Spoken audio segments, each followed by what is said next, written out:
Pour commencer aujourd'hui, on va accueillir Monsieur le maire de Nancy, Monsieur Laurent Hénard, qui nous fait le plaisir de sa venue et qui va vous adresser quelques mots. Je lui laisse la place.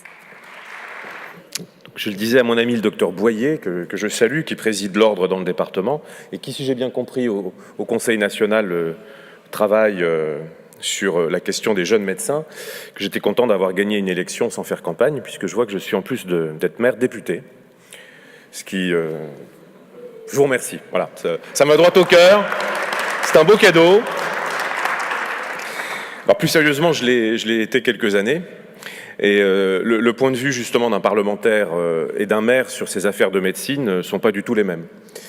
Et je pense que vous aurez évidemment à vous confronter aux deux, puisque nous avons des échéances en 2017, qui pour une part, évidemment, vont concerner les conditions d'exercice de votre profession, je dirais presque au-delà de votre profession, de votre passion, parce que les médecins que je connais sont des gens engagés, au-delà simplement, évidemment, de l'éthique et des missions professionnelles dépeintes pour leur métier.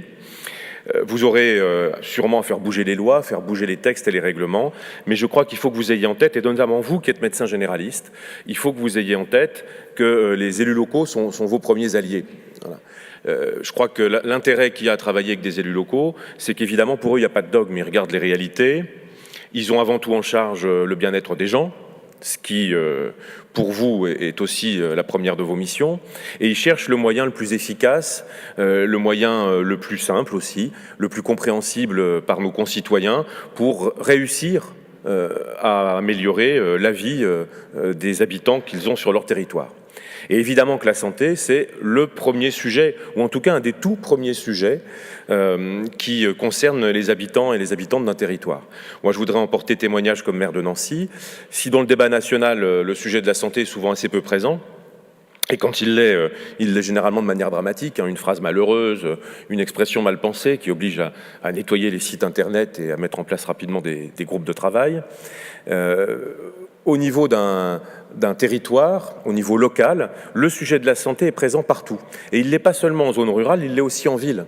Moi, comme maire, quand je fais mes réunions de quartier, et on en parlait encore d'ailleurs avec le docteur Boyer, j'ai des habitants qui s'inquiètent de la démographie médicale, qui se disent, bah voilà, j'ai des médecins qui vont partir à la retraite, est-ce qu'ils seront si nombreux à les remplacer, est-ce qu'ils seront bien présents sur ce quartier, est-ce qu'il y aura un bon quadrillage de toute la ville par l'offre de soins. Donc c'est un vrai sujet sur lequel nos concitoyens sont attentifs et ils sont exigeants. Moi, je voudrais simplement délivrer deux messages. Le premier message, c'est que vous avez raison de faire de la prospective. J'ai vu que pour vos 20 ans, vous vous intéressiez à la médecine 2.0. Alors, vous allez défiler les chiffres 3.0, 4.0, à l'infini et au-delà. En tout cas, ce qui est sûr, c'est qu'évidemment, tant que la vie sera là, vous serez là. Et je crois que c'est intéressant que vous fassiez de la prospective. L'évolution des techniques, l'espérance de vie, l'évolution aussi des pratiques professionnelles qui est très marquée chez vous. Moi, je vois comment des médecins d'aujourd'hui qui sortent de la faculté n'ont pas les mêmes façons d'envisager leur métier que ma petite sœur qui a une quarantaine d'années et qui est médecin généraliste, ou que les copains que j'avais, carabins, avec qui on parlait. Donc on voit comment, décennie après décennie, évidemment, la façon d'envisager le métier évolue, et je crois que vous devez toujours avoir une longueur d'avance, et que c'est important, même si ça peut paraître un peu parfois loin des réalités quotidiennes, loin des contraintes réglementaires, loin du rapport avec l'assurance maladie, loin du rapport avec le ministère de la Santé, loin du quotidien des ordres et des syndicats. Je pense que c'est important que vous fassiez de la prospective et que vous vous mettiez à 10, 20 ou 30 ans. Ça me paraît indispensable parce que je crois que nous avons une chance folle dans nos pays que nous ne connaissons pas, c'est que nous avons une capacité énorme de formation, une capacité énorme de recherche. Nous avons atteint déjà un niveau de vie élevé et donc je pense qu'on a un potentiel immense pour faire évoluer, dans le bon sens du terme bien sûr, la médecine générale et la médecine au global. Et je crois que c'est important que vous vous mettiez parfois même à rêver. Donc il n'y a pas de bonne décision du moment et du présent sans qu'il y ait un cap, sans qu'il y ait une vision. Et c'est très bien que vous ayez ce souci. La seconde chose que je voulais vous dire, c'est qu'il faut, et c'est l'esprit après tout, notamment de vos ordres et de vos syndicats professionnels, il faut que vous alliez le plus loin possible dans votre organisation par vous-même. Vous savez quels sont les problèmes qui touchent votre profession, essentiellement la question évidemment de l'égalité d'accès aux soins, avec des différences, des disparités selon les territoires, dans les villes, selon les quartiers, et puis bien sûr entre les villes et les campagnes.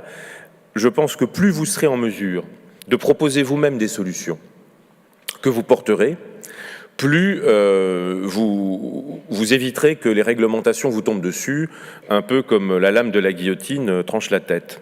Et je crois que c'est quelque chose de fondamental. On est dans une démocratie où l'opinion est évidemment beaucoup plus brutale qu'avant, parce que les réseaux sociaux sont là, les nouveaux médias sont là, parce que l'élection présidentielle est une élection brutale, hein, bloc contre bloc. Et tout ça aboutit généralement à des débats tranchés parfois dans l'urgence ou dans la précipitation. Donc à un moment donné, le plus vous pourrez faire en sorte que les lois et règlements s'inspirent de vos initiatives, de vos expériences et de vos contrats, je crois sincèrement que vous vous en porterez d'autant mieux. Et évidemment que nos concitoyens, vos patients, s'en porteront d'autant mieux. Je voudrais, pour terminer mon propos, dire qu'on est très heureux avec Raoul IMG, dont je salue les dirigeants, de vous accueillir ici. C'est important pour Nancy, hein, d'abord de faire découvrir la ville, que vous puissiez voir que c'est une belle ville, qui a son patrimoine, qui a son histoire, mais que c'est aussi une ville qui regarde l'avenir, au cœur de l'Europe, à côté de la Suisse, de l'Allemagne, du Luxembourg, de la Belgique, et qui le fait tout particulièrement d'ailleurs avec ce qui fait votre essence. Vous êtes des internes, donc vous êtes encore pour une part dans l'université, et l'université de Lorraine, qui est la première université de l'Est, est un levier essentiel du développement de la métropole de Nancy. Et puis vous êtes des médecins, et je voudrais vous dire ici que la santé au sens large, la santé, le soin, le bien-être aussi, est le premier secteur d'activité et d'emploi dans cette agglomération. Nancy compte plus d'emplois de santé que, par exemple, Strasbourg et toutes les autres villes de l'Est, notamment dans la fonction publique hospitalière. Ce qui veut dire que pour nous, c'est un levier fondamental de l'avenir. Donc les débats que vous avez, les idées que vous trouverez, elles nous intéressent à double titre. D'abord pour s'occuper de nos habitants, c'est évident, qui sont vos patients, mais aussi pour imaginer comment, ici à Nancy, on peut, au travers de notre faculté, au travers de notre réseau d'hospitalisation publique, privée et bien sûr des organisations libérales de médecine de ville, on peut trouver des solutions d'avenir et pourquoi pas les expérimenter ici. Je pense que le docteur Boyer pourra vous le redire, le doyen de la faculté de médecine, Marc Braun, vous le dirait aussi. Nancy est toujours partante pour expérimenter, pour tester des choses qu'éventuellement demain, si elles fonctionnent positivement, on pourra généraliser. Voilà. Je vous félicite pour votre esprit matinal, malgré une soirée qui, si j'ai bien compris, a été réussie. Je vous trouve plutôt en forme tôt le matin. Je sais que vous avez subi un décalage horaire énorme. Et je vous souhaite évidemment des tables rondes qui soient fertiles dans cette journée et qui vous laisseront, je l'espère, un petit peu de temps pour continuer de découvrir notre ville. Merci, bonne journée de travail à vous toutes et à vous tous.